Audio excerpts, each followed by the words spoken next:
Hello बच्चों, कैसे हैं आप सब। मैं संतोष वर्मा, स्टार केमिस्ट्री चैनल में आपका स्वागत है।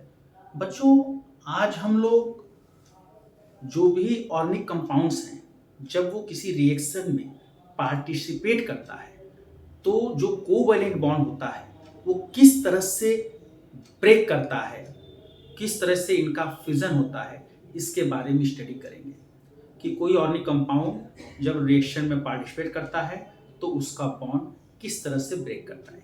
किसी भी रिएक्शन में होता क्या है कि पुराने बॉन्ड टूटते हैं और नए बॉन्ड बनते हैं। In the reaction old bond breaks and new bond form. Clear? And how old bond breaks and new bond form, that is mechanism. कैसे टूटा, कैसे बना, यह उस रिएक्शन की क्या कहलाएगी, मैकेनिज्म। तो बॉन्ड का जो फिजन होता है, जो ब्रेकिंग होती है, वो दो तरह से हो सकती है।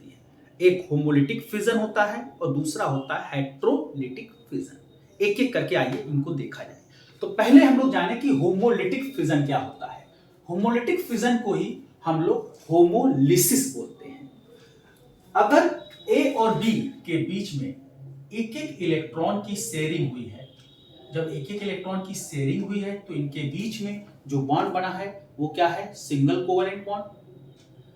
अब ये जो ए और बी की बॉन्ड की जो ब्रेकिंग है वो दो तरह से हो सकती है, या तो होमोलिटिक या तो हेट्रोलिटिक।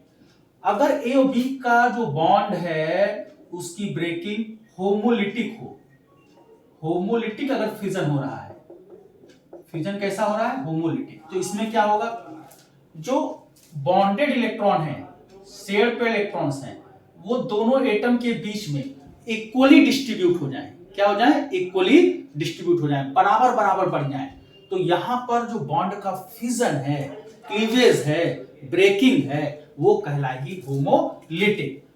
क्या कहलाएगा, होमोलिटिक। मतलब ए के पास इलेक्ट्रॉन चला गया और ये बी के पास इलेक्ट्रॉन चला, मतलब दोनों एटम ने अपने अपने इलेक्ट्रॉन एक्वायर कर लिए।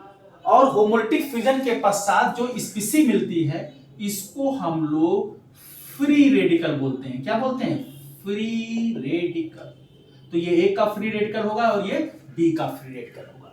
जैसे मान लो क्लोरीन क्लोरीन के बीच में एक एक इलेक्ट्रॉन की शेयरिंग हुई है, ठीक।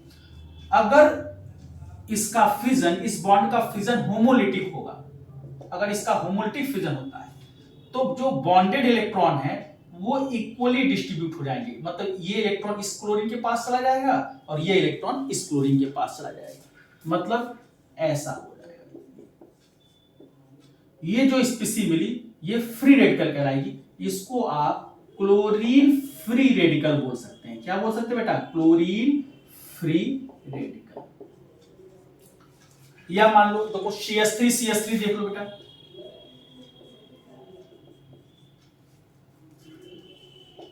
अगर बोलो भाई होमोलिटिक फिजन होता है तो ये वाला इलेक्ट्रॉन, एक बॉन्ड में दो इलेक्ट्रॉन, ये इलेक्ट्रॉन इस कार्बन के पास चला जाएगा, ये इलेक्ट्रॉन इस कार्बन के पास चला जाएगा। तो जो स्पीसी मिली ये इस तरह की मिली, methyl free radical, methyl free radical, this is methyl free radical. मतलब if a covalent bond break in such a way that shared pair electrons are equally distributed, then such type of fission is called homolytic fission. Clear होगी बात बिल्कुल। मतलब fission में जो bonded electron है equally distribute हो जाए तो बॉन्ड के इस प्रकार के फिजन को होमोलिटिक फिजन कहते हैं। तो जब होमोलिटिक फिजन हो जाता है तो जो स्पीसी मिलती है इसको हम लोग क्या बोलते हैं, फ्री रेडिकल। आपसे कोई क्वेश्चन पूछे होमोलिटिक फिजन के पश्चात जो स्पीसी प्राप्त होती है उसको हम क्या कहते हैं, फ्री रेडिकल्स। अच्छा, ये जो होमोलिटिक फिजन होता है जनरली ऑकर किसमें होता है, किस तरह के कोवैलेंट बॉन्ड में होता है, पोलर की नॉन पोलर। तो जो होमोलिटिक फिजन होता है ये generally non polar covalent bond में होता है, अर्थात जहां दो एटम की इलेक्ट्रोनेगेटिविटी के बीच में ज्यादा डिफरेंस नहीं होगा, तो वहां पे जो कोवैलेंट बॉन्ड होगा वो कैसा होगा, नॉन पोलर। तो homolytic fission generally non polar covalent bond का होता है। आप कहिए कि सर कैसे पता कि यहां पर एक बोलो भाई फ्यूजन होमोलिटिक होगा कि हेटेरोलिटिक होगा? एक तो कंडीशन आपको होता है कि नॉन पोलर कोवेलेंट बॉन्ड होना चाहिए, और क्या कंडीशन है कि अगर कोई रिएक्शन, देखिए इसको नोट में ध्यान समझिए, what is the necessary and sufficient condition to exhibit homolytic fission? Homolytic fission को व्यक्त करने के लिए कौन कौन सी कंडीशन रिक्वायर्ड है? अगर कोई रिएक्शन बहुत हाई टेम्परेचर पर की जाए तो वहां पर जो कोवेलेंट बॉन्ड है, जहां वहां पर जो कोवेलेंट बॉन्ड है उसकी ब्रेकिंग होमोलिटिक होगी। तो होमोलिटिक फ्यूजन हाई टेम्परेचर पर होता है। दूसरा, सनलाइट की प्रेजेंस में होता है, HNu फोटोन, सनलाइट की प्रेजेंस में होमोलिटिक फ्यूजन होता है। कोई रिएक्शन आपको गिवन है, उस पर सनलाइट लिखा हुआ है, HNu लिखा हुआ है, समझ जाना यहां पर जो ब्रेकिंग होगी कोवेलेंट बॉन्ड की वो होमोलिटिक तरीके से होगी। तीसरी बात, अगर कोई रिएक्शन किसी ऑर्गेनिक परऑक्साइड की प्रेजेंस में हो, परऑक्साइड की प्रेजेंस में हो, तो वहां फ्यूजन होमोलिटिक होता है।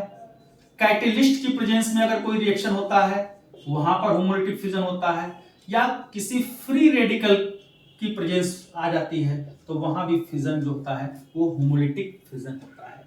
तो होमोलिटिक फ्यूजन के लिए कंडीशन बेटा क्या हो गया? High temperature, sunlight, peroxide, catalyst और फ्री रेडिकल। इसको आप लोग स्क्रीनशॉट में, मैं हट जा रहा हूं, स्क्रीनशॉट ले लीजिए, फिर दूसरा पढ़ा जाता है।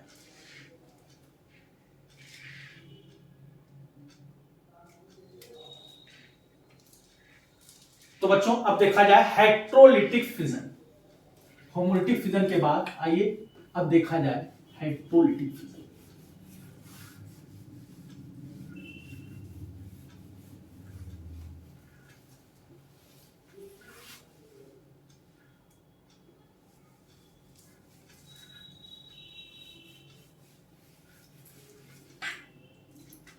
तो सेकेंड फ्यूजन जो है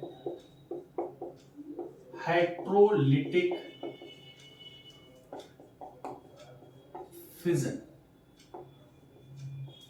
इसी को बच्चों हाइड्रोलिसिस भी कहा जाता है।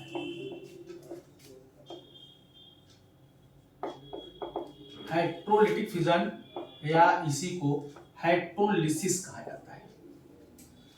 तो हाइड्रोलिटिक फ्यूजन क्या होता है?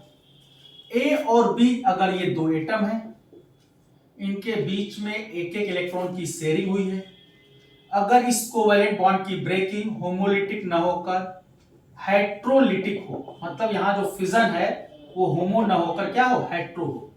तो हेटेरोलिटिक फ्यूजन में क्या होता है? जो बॉन्डेड इलेक्ट्रॉन है, ये बॉन्ड वाले इलेक्ट्रॉन है या शेयर पेयर इलेक्ट्रॉन्स हैं, किसी एक एटम के द्वारा एक्वायर कर लिए जाते हैं।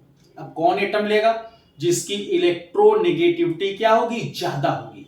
इसका मतलब ये वो हेटेरोलिटिक फ्यूजन जो होते हैं वो जनरली पोलर कोवेलेंट बॉन्ड में पाए जाते हैं, पोलर कोवेलेंट बॉन्ड में होता है यहां, और homolytic non polar covalent bond में, और हेटेरोलिटिक जो होता है वो पोलर कोवेलेंट बॉन्ड में होगा। अब हेटेरोलिटिक फ्यूजन में क्या होता है? जो बॉन्डेड इलेक्ट्रॉन है वो किसी एक एटम के द्वारा एक्वायर कर लिए जाएंगे। अब जो एटम लेगा उस पर नेगेटिव और दूसरे वाले पर क्या आएगा? पॉजिटिव। अब बी इलेक्ट्रॉन ले रहा है, इसका मतलब B is more electronegative, more electronegative than A. Here you can say A, बोलो भाई, B is more electronegative than A. तो अगर ऐसा भी हो सकता है, कोई जरूरी नहीं भाई ए और बी है, अगर ऐसे हम बॉन्ड की ब्रेकिंग करा दें तो यहां पर क्या हो जाएगा? ए नेगेटिव हो जाएगा और बी पॉजिटिव हो जाएगा। नेगेटिव मतलब लोन पेयर, एक इलेक्ट्रॉन तो ए का खुद ही है, बी का इसने एक इलेक्ट्रॉन ले लिया, तो एक तो ए का था, ये बी का इसने एक ले लिया, इसलिए इस पर नेगेटिव हो जाएगा, बी पर पॉजिटिव हो जाएगा। तो अगर कोवेलेंट बॉन्ड की ब्रेकिंग हेटेरोलिटिक होगी तो ये जो स्पीसी मिलेगी, इस कौन सी स्पीसी मिलेगी? आयन मिलेंगे आपको। क्या मिलेंगे? आयन। तो आयन जो होते हैं वो हेटेरोलिटिक फ्यूजन से मिलते हैं। अगर इसको डिफाइन किया जाए, बोलो भाई कैसे करोगे डिफाइन? बोलिए, if a covalent bond break in such a way that shared paired electrons are taken away by one of the bonded atom, और वही लेगा जिसकी इलेक्ट्रोनेगेटिविटी क्या होगी, ज्यादा होगी। Then such type of fission is called heterolytic fission और heterolysis. और after heterolytic fission you get ion, क्या मिलेगा आपको, आयंस मिलेंगे। चलिए जैसे मान लो CH3 Cl है, यहां पे आप क्या कहेंगे, B इज, यहां पर B is more electronegative then, यहां पे लेस इलेक्ट्रोनेगेटिव हुआ, यहां पर क्या हो जाएगा, A is more electronegative then B। यहां B is more electronegative then A, here A is more electronegative then B। जैसे देखो भाई CH3Cl है, अगर इसका हाइड्रोलिटिक फिजन होगा तो यहां पर बताओ भाई बॉन्डेड इलेक्ट्रॉन जो है, शेयर्ड पेड इलेक्ट्रॉन जिसको बोलते हैं, कौन एक्वायर करेगा, ये कार्बन है, ये क्लोरीन है। सिंस क्लोरीन की इलेक्ट्रोनेगेटिविटी कार्बन से क्या होती है, ज्यादा होती है, तो बॉन्डेड इलेक्ट्रॉन को कौन लेगा, क्लोरीन, और जो लेगा उस पर नेगेटिव और दूसरे वाले पर पॉजिटिव। तो हमको क्या मिलेगा, CH3 प्लस और Cl माइनस, आयन मिला कि नहीं। और यह फिजन क्या कराएगा, हेट्रोलिटिक फिजन। क्लियर हुआ। ये जनरली किसमें पाया जाता है, कैसे, कोवेलेंट बॉन्ड में, पोलर कोवेलेंट बॉन्ड में। जब फर्स्ट कंडीशन जो थी होमोलिटिक फिजन होने के लिए जो कंडीशन गिवन है वो फॉलो नहीं हो रही है, तो वहां पर कोवेलेंट बॉन्ड का जो फिजन होगा वो क्या होगा, हेट्रोलिटिक फिजन होगा। क्लियर, कोई डाउट। एक और एग्जांपल देख लीजिए, CH3CH2H, अगर इसका यहां पर हाइड्रोलिटिक फिजन होगा तो ये कार्बन, ये हाइड्रोजन, तो बॉन्ड की ब्रेकिंग अगर ऐसे हो रही है तो यहां पर क्या हो जाएगा, CH3CH2 नेगेटिव H पॉजिटिव। तो यहां जो फिजन होगा क्या कहलाएगा, हाइड्रोलिटिक फिजन। एक बात बच्चों आप याद रखिए कि हाइड्रोलिटिक फिजन जो होता है इसके लिए एनर्जी जो होती है होमोलिटिक फिजन के कंपैरिजन में ज्यादा चाहिए। क्लियर, आप इसका स्क्रीनशॉट ले लीजिए।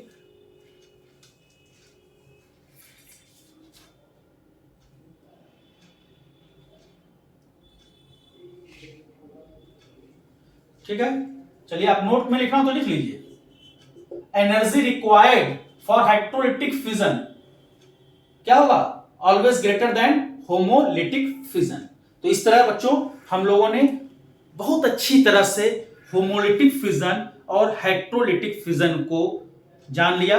अब नेक्स्ट वीडियो में हम रिएक्शन इंटरमीडिएट्स के बारे में पढ़ेंगे कि क्या होता है फ्री रेडिकल्स, क्या होता है कार्बोकैटायन, क्या होता है कार्बेन आयन, क्या होता है कार्बीन, क्या होता है नाइट्रीन, इनको रिएक्शन इंटरमीडिएट्स क्यों कहते हैं।